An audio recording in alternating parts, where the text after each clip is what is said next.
What's up guys? So I have the Pixel 4 here. So I'm gonna take this out. You can see the phone. Really clean, really nice. Comes with the SIM card. Instruction booklet. Comes with the USB-C to USB-C cable. Comes with the USB-C to USB. And it comes with the power adapter. So USB-C to USB-C. And that's pretty much it. That's all in the box. So I played with the phone for 3 days. Now that I'm pretty familiar with this phone and the pros and cons and stuff, I feel like I'll give a better review. First things first, face unlock, amazing. Glasses on, works. At night, it works. Overall, works very, very well. Amazing job to the Google team. Next thing, motion sense. So let's say I have a song playing. Okay, so motion sense works pretty okay. It's not perfect. You could see that it messed up a little bit there. I would say it works about 3 out of 4 times. Roughly, it works most of the time, but not always. And with the practice, like when I was first trying it, it wasn't working as well. Then I played with it a little bit more and got more used to it. But overall, it works pretty okay.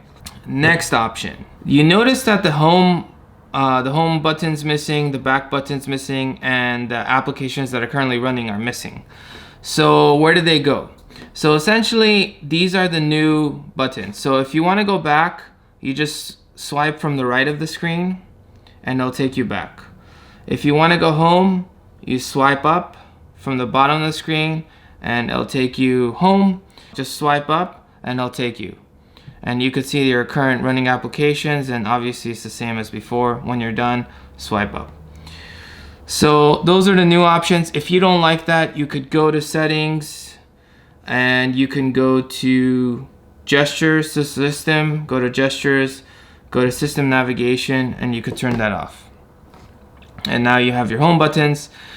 If you have Android 10, I have the Pixel 2 XL. I'm pretty sure most, or if not all, Android 10s have this feature, but the Pixel definitely does.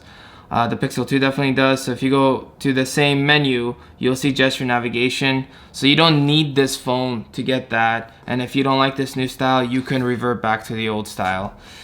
So, but I'm gonna keep it at the new style. And again, if you wanna go back, just swipe, swipe, swipe. So anywhere from the right of the screen. Also, you can also swipe from the left of the screen as well. And it'll take you back. So it's kind of, at first I didn't like it because I kept like going here and clicking this, but then once I got used to it, I'm like, oh, this is actually pretty cool. The camera is really good. Obviously has that double click feature. So if you hit the power button twice, night sight, you could pretty much use it during the day now. It works actually really well. And the HDR plus feature works well, where if like the sun's in your face, it kind of automatically adjusts it, but you can adjust it as well.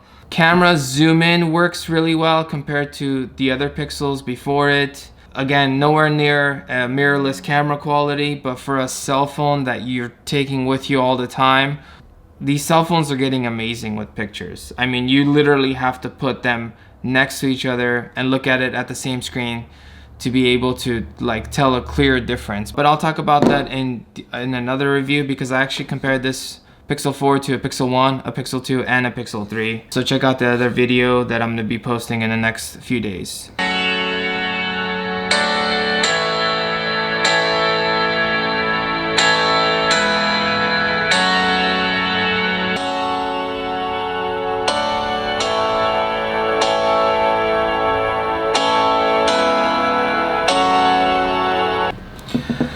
Okay, so obviously you could see that the speaker quality is also better than the Pixel 2. The screen's a little bit better as well, but my Pixel 2 has a crappy screen protector on it, so you can't really compare it, but the screen on this looks a tad bit better. The question becomes, is it worth the upgrade? So currently I have a Pixel 2 XL.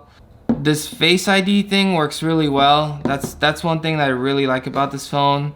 The pictures are also very good quality, but the one thing that I didn't like about this phone, that it has nothing to do with the phone, but it's that Google took away the unlimited original quality pictures and video storage. That's one thing that my Pixel 2 still has for an additional year. So that was one of the things that was making the decision to upgrade harder, because I like that. I know they have free unlimited high quality, but it's not the same as original quality, obviously. But the other thing is my Pixel 2's battery kind of sucks now. And so I always have to run it in battery saver mode, which disables some functionality, but I'm kind of getting tired of that. That's why I'm leaning more towards of an upgrade to the Pixel 4 XL. But size-wise, everything-wise, it's pretty much the same.